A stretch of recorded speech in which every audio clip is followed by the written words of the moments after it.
மாவீரன் Napoleon அவன் ஒரு வீரன் அப்படிங்கிறது நமக்கு எல்லாத்துக்குமே தெரியும்.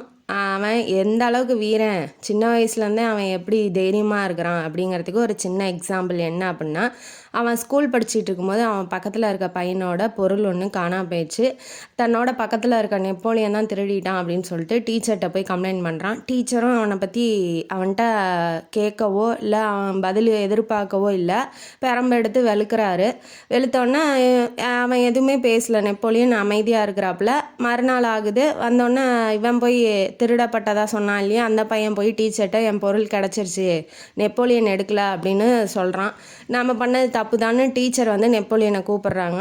என்ன நீ ஏன் எதுவுமே சொல்லலை, நான் திருடலைன்னு நீ சொல்லியிருக்கலாம் இல்லையா அப்படின்னு சொல்லி நெப்போலியன்கிட்ட கேட்கும்போது அவர் சொன்ன பதில் தான் ஹைலைட்டு.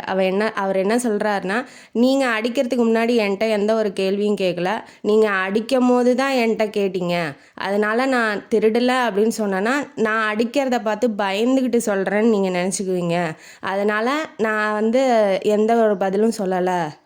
நான் திருடப்பட்டதாக போட்ட பழியை விட நீங்கள் அடிக்கும்போது நான் பயந்துக்கிட்டு நான் திருடலை அப்படின்னு சொல்கிற உண்மை வந்து எனக்கு ரொம்ப வலிக்கும். நான் பயந்துட்டேன் அப்படிங்கிறத நீங்கள் நினைக்கும் போது அதுதான் எனக்கு வலியை தருமே ஒழிஞ்சு நான் வந்து திருடலை அப்படிங்கிறது எனக்கு தெரியும் அப்படின்னு சொல்கிறாப்புல.